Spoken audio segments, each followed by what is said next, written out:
Na to. Tide, bossing sa kaputihan. 5 pesos lang.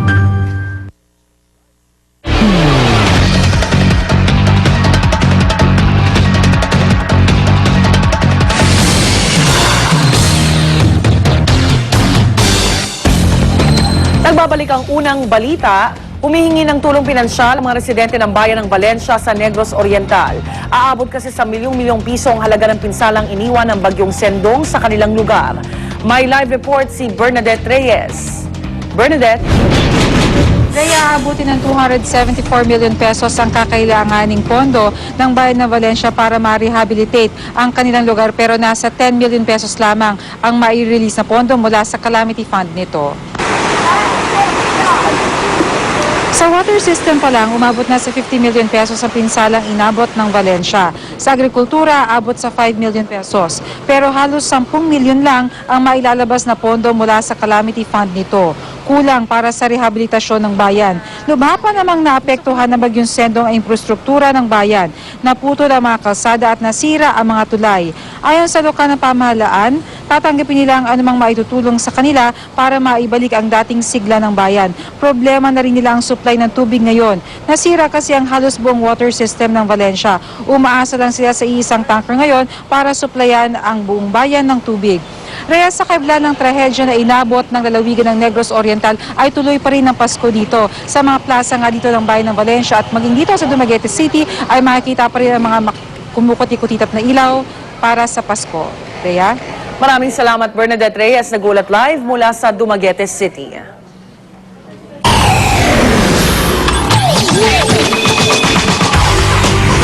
Determinado ang mountain climber na si Romy Gartuz na maakyat ang Vinson Massif na siyang pinakamataas na bundok sa Antarctica para makumpleto niyang 7 summits.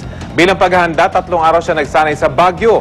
Narito ang report ni Chino Trinidad.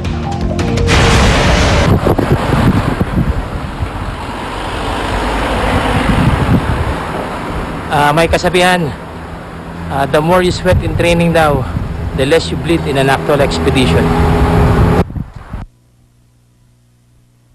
Nagsimula na ang paghahanda ng veteran mountaineer na si Romy Garduce para sa kanyang next great adventure.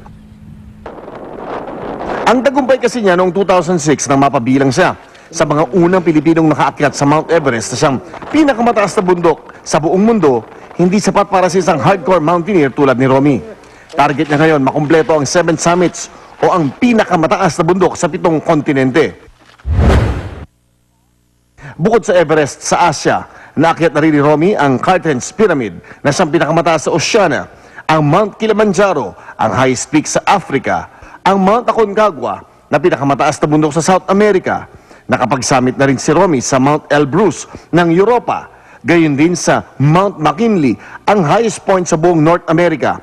Ang tanging tuktok na lang na di pa niya naakyat sa tinaguriang 7 summits ay ang Vinson Massif ng Antarctica. Hindi maaaring biglain ang katawan, kaya bilang paghahanda, nagtungo sa Baguio si Romy para sumabak sa acclimatization training. Parang namamasyal lang. Pero sa 3 araw niyang training dito, naglalakad si Romy na may dalang mabigat na bag. Sa kanyang papalapit na expedition kasi, di bababa sa 100 pounds na gamit at supplies ang bitbit ni Romy habang umaakyat ng Vinson Massif sa gitna pa ng sub-zero na temperatura. Nakapagod din pala siya. At nalikod ko.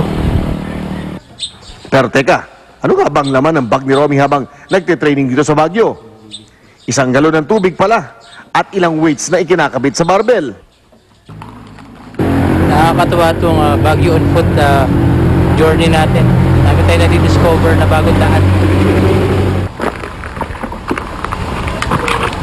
7. Ito, day 3. Ito yung calves ko, sakit pa yung likod ko.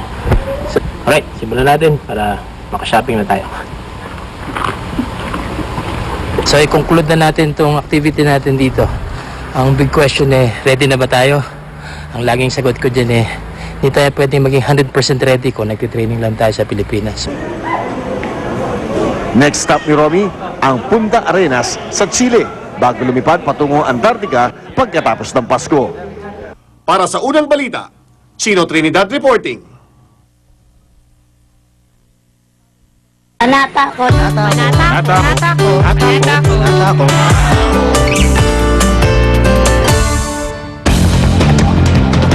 Isa na naman pong kwento ng pag-asa at pagpupunyagi ang hatid namin sa pagpapatuloy ng Panata Ko, Pangako ng Bawat Pilipino. Sa pagkakataong ito, kwento naman ng isang tsuper na gusto na raw iwaksi ang pagiging pasaway sa kalsada. Ang kanyang panata sa special report ni Love Anyover.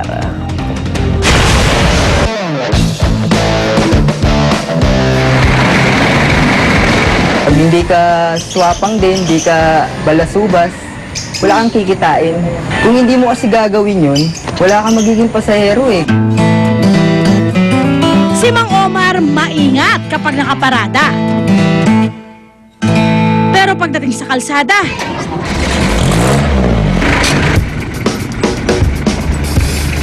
Agawang kayo dyan eh. Pagka hihinto ko, may sasakay, imbis na itatabi ko siya, gitna ko na lang para maharangan ko yung isang sasakyan na kahabulan ko.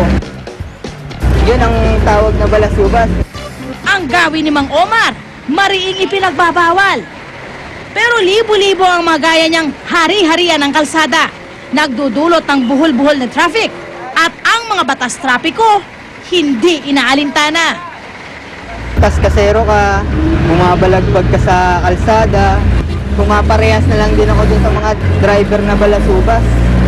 Dahil pagka hindi mo ginawa rin yun, wala kang pasahero. Kaya ang bawal, parang suhestyon lang na tahasan niyang binabaliwala. Pag once na sumunod ka lang sa patakaran, wala ka na makukuha ang pasahero. Gutom ang pamilya mo pagka wala kang kikitain. Pero unti-unti, nakita ni Mang Omar na hindi nakabubuti ang maging pasaway sa kalye. Dahil sa pag-uunahan ninyo, nagkakaroon ng traffic, mauubos yung krudo mo, tapos yung oras mo, nasasayang. Imbis na makaikot ka ng marami, mababawasan at yung mga ginagawa kong mali, bumabalik din sa akin. Sumisikip daw ang dapat sanay maluwag na kalsada. Bumabagal ang sanay mabilis na biyahe. At ang mga driver, mas nahihirapang kumita ng mas malaki. Kaya ngayon si Mang Omar, ayaw nang maging balasubas na driver.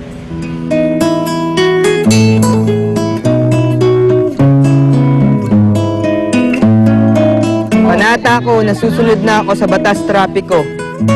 Siya si Omar Apin at ito ang kanyang panata.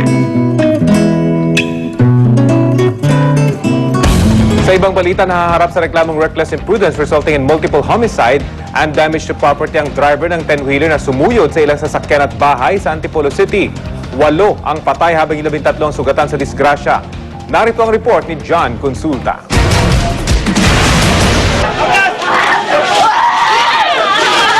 Di mailarawan ang hinagpis ng ilang residente habang isa-isang kinukuha ang kanilang mga kaanak sa ilalim ng truck na umararo sa ilang bahay sa Sitio Camias, Barangay Mambugan, San Antipolo City.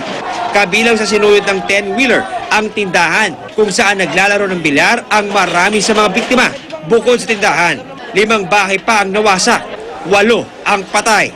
Sa may-ari ng truck na ito, sana panagutan nila to.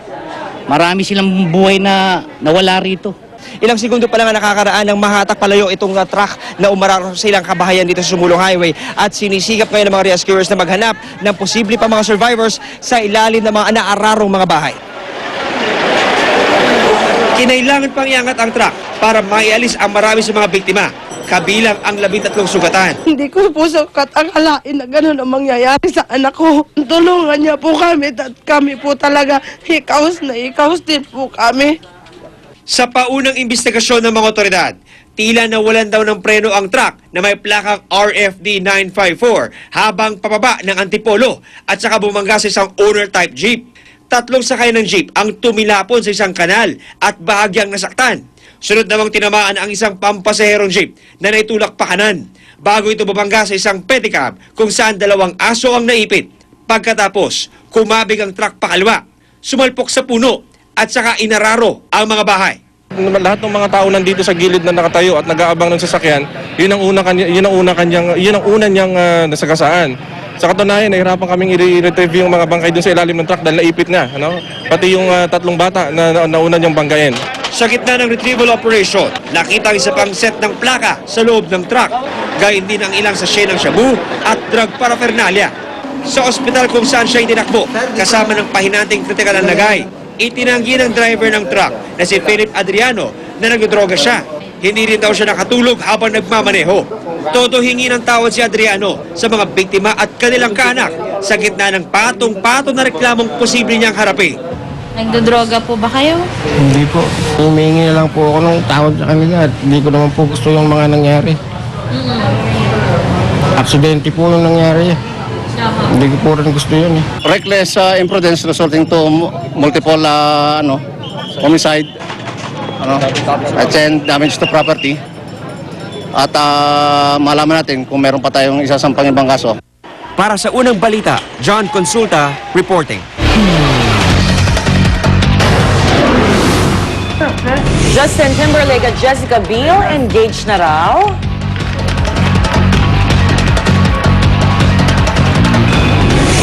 Christmas tree sa England umiilaw sa pamamagitan ng pagtapak ng mga tao sa isang high-tech na sahig.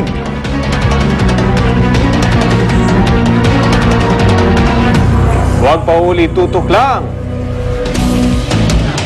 Sa unang balita,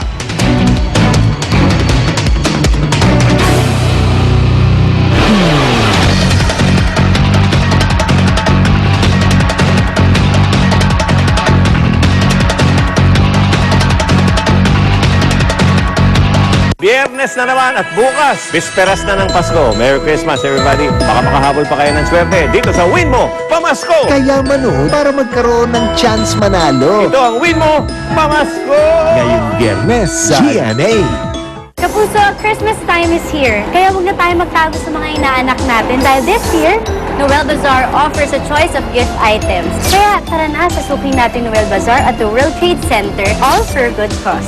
Maligayang Pasko mga kapuso!